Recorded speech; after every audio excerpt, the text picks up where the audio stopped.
Okay, round 2. Name something that's not boring. A laundry?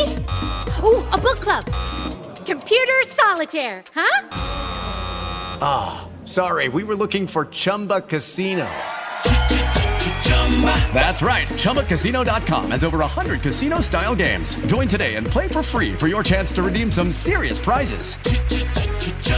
ChumbaCasino.com. No purchase necessary. Void where prohibited by law. 18 plus terms and conditions apply. See website for details. With the Lucky Land Slots, you can get lucky just about anywhere. This is your captain speaking. We've got clear runway and the weather's fine, but we're just going to circle up here a while and get lucky. No, nothing like that. It's just these cash prizes add up quick. So I suggest you sit back, keep your tray table upright, and start getting lucky. Play for free at LuckyLandSlots.com. Are you feeling lucky? No purchase necessary. Void where prohibited by law. 18 plus terms and conditions apply. See website for details. From Hollywood, it's time now for... Johnny Dollar. This is Joe McNabb, Johnny. Tri-Eastern Indemnity. Oh, hi, Joe. What's up?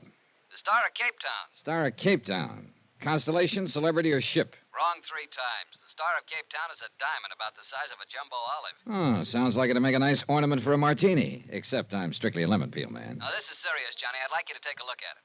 Now, what's so interesting about it except it's probably worth $100,000? Make it 150. That's what we've insured it for. Oh? Got quite a history to it. 3 men we know of have been killed over it in the last 50 years. This stone I'd like to see. Where is it? Name of the stone, Johnny. Star of Cape... Hey, wait a minute. In Cape Town, South Africa? That's right. Interested? I'll be right over.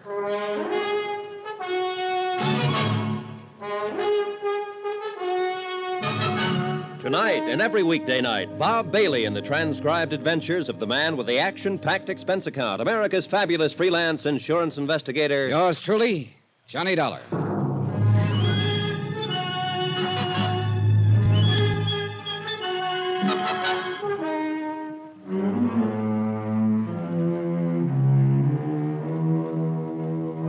Expense account submitted by Special Investigator Johnny Dollar to Tri-Eastern Indemnity Associates, Home Office.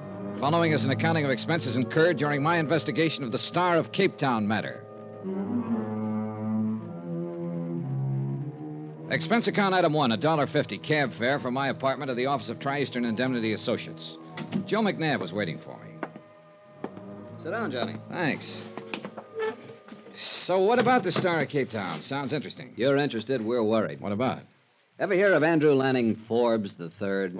Forbes. Seems to me I've seen his picture in the papers a couple of times. International playboy type, isn't he? That's the one. He owns the Star of Cape Town now, inherited the stone after the recent death of his aunt. So? Johnny, like I told you, we've got that diamond insured for $150,000. But Forbes treats it like it was a 10-cent store hunk of costume jewelry. What do you mean? He carts it from place to place wherever he goes. Paris, Rome, the Riviera, you name it, he's been there. And so has the Star of Cape Town. Ooh, you mean that Oh, he keeps it in hotel safes, stuff like that, but that isn't good enough. We want him to put it in permanent custody somewhere. Yeah, I see your point. But he won't seem to listen to reason. And right now, it's a particularly bad period for us. How come? Forbes seems to be in one of his party-giving moods. He has them every once in a while. About 3 weeks at a time, a big party every night wherever he happens to be. Then he quiets down for a month or 2. Yeah, probably resting up. But how come he's in Cape Town now? Who knows? Who knows why he goes anywhere he does? Oh, brother, sounds like a real character. Yeah, but what we want you to do is to talk him out of being a character long enough to put that diamond in a safe place and to keep an eye on it until he does. We got a plane reservation for you tonight at midnight. Tonight? Now, just a minute. Now, look, if it's the money you're worried about, don't be. This means a lot to us. We're willing to pay accordingly.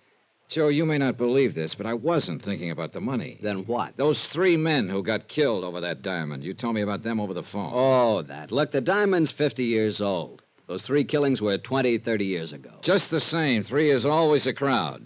And I wouldn't like to see it increase by 1. Expense account item 2, $360 cab fare to my apartment to pack and then to the airport, where Joe McNabb met me and told me 3 tired jokes in 2 minutes in a very subtle attempt to keep my mind off the 3 dead men as he gently steered me to the plane. Item 3, plane fare to Cape Town, South Africa.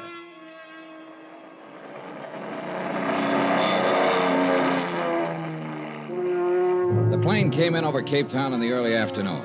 Off to one side toward the famous Devil's Peak, and down below, the bay glittered like... Yeah, it looked like everything was trying to remind me of that diamond.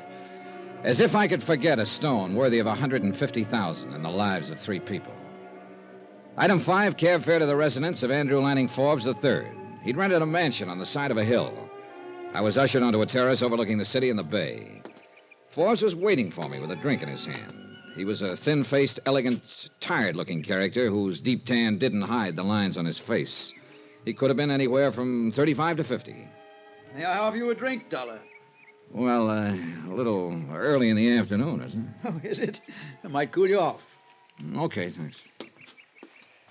Say, it's quite a place you have up here. It's adequate. You seem amused. Well, there must be 15, 16 rooms at least. Roughly. Adequate seems kind of like an understatement. Quite possibly. Here you are. Ah, thanks. Look, Dollar, it was very thoughtful of the insurance company to send you all the way down here, but also it was, wouldn't unnecessary be the word? Well, that depends, Mr. Forbes. What do you mean? The company I represent is pretty jittery over that diamond of yours, the Star of Capetown. Mm-hmm. Would you like to see it? Well, yes, but I think we ought to... Yeah, here it is. You carry it around in your pocket? Why not? I have no holes in my pockets. Oh, now look, Forbes. But no. I'm really not as bad as that, Dollar. I was expecting you, so I thought I'd play a little joke on you. Yeah, Mr. Forbes, that kind of humor shortens my life. Yeah, well, I suppose it was a bit cruel. Well, there it is. What do you think of it? McNabb said it was the size of a jumbo olive. Looks more like a golf ball to me. Quite vulgar, isn't it? Oh, what a cutting job they did on it. Phew, beautiful. Well, there must be 1,000 facets. Yeah, all of them glittering, all of them cold, all of them surfers. Rather like life, don't you think? Look, Mr. Forbes, if you don't mind, let's skip the philosophy for a minute and talk about the diamond. Oh, of course. You're still concerned about his safety. Well, perhaps this will reassure you. Will you come with me? Sure. This way.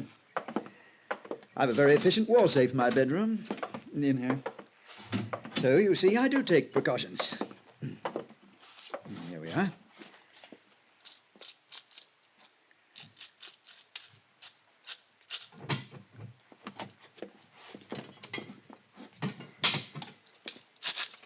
There. Are you reassured now? No. Your bedroom opens off the terrace. It'll be too easy for somebody to get at that safe. Very well, Mr. Dollar. After tonight, I shall place the diamond in a bank vault. That's the best news I've had all day. Yes. Tonight's party will be my last for a while. Party? For Agatha. Who's Agatha? Oh, she's my elder sister. She's on a world tour arriving here in Capetown later this afternoon. I'm going to surprise her. Hey, wait a minute. You came all the way here to Capetown to throw a surprise party for your sister? Well, I wasn't doing anything else at the moment. Why not? Well, I could think of a couple of reasons, but they probably wouldn't sound convincing to you. Probably not. Although they probably would sound convincing to Agatha. Oh? Yeah, she and I are quite different. Half the time she worries about me, and the other half the time she disapproves of me. She considers it quite beneath the dignity of the Forbes name for me to go popping around from place to place like this. I see.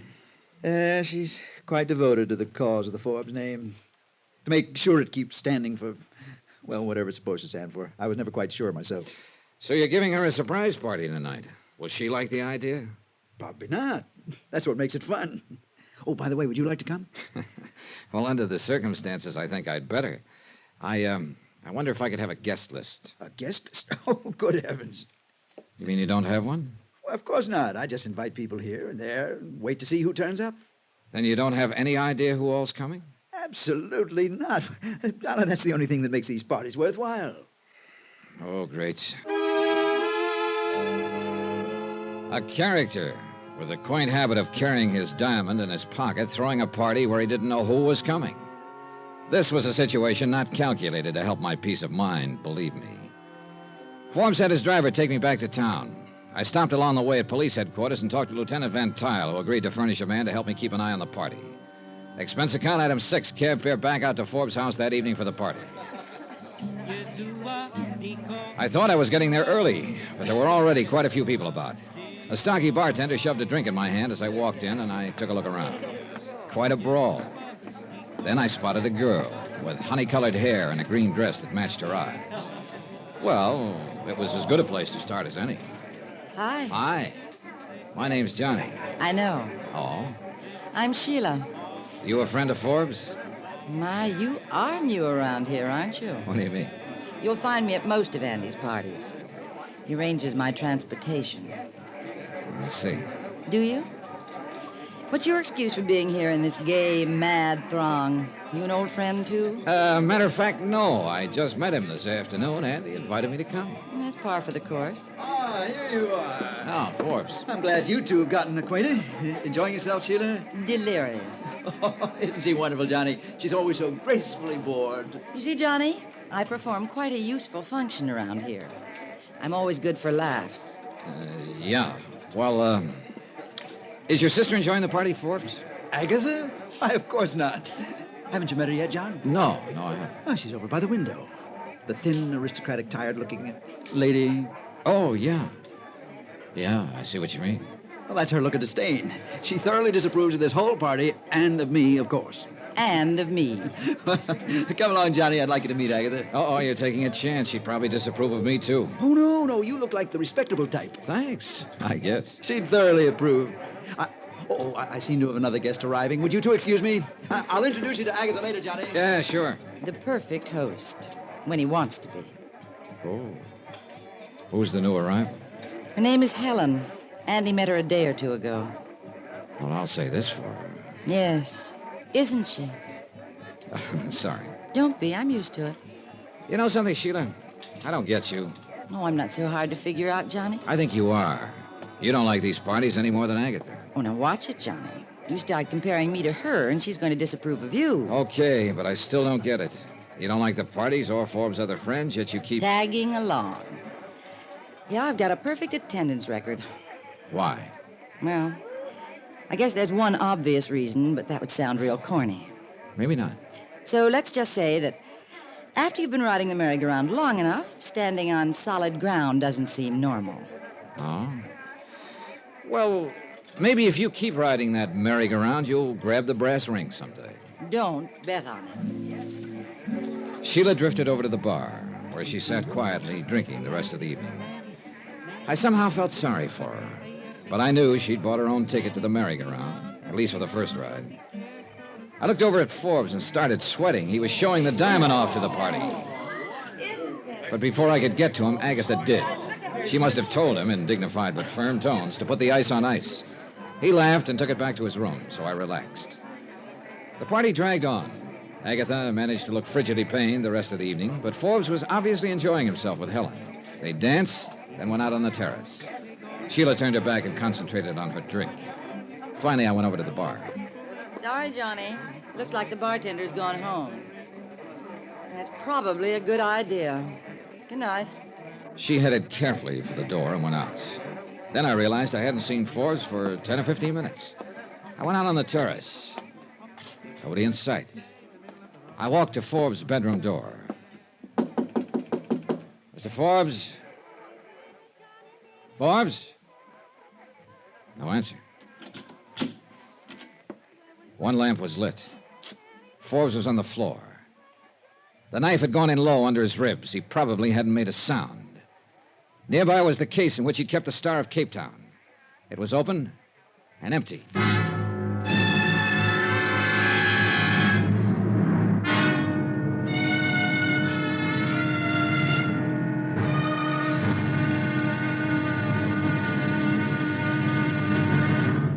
Now, here's our star to tell you about tomorrow's intriguing episode of this week's story. Tomorrow, a girl who was exciting, beautiful, and deadly. Join us, won't you? Yours truly, Johnny Dollar.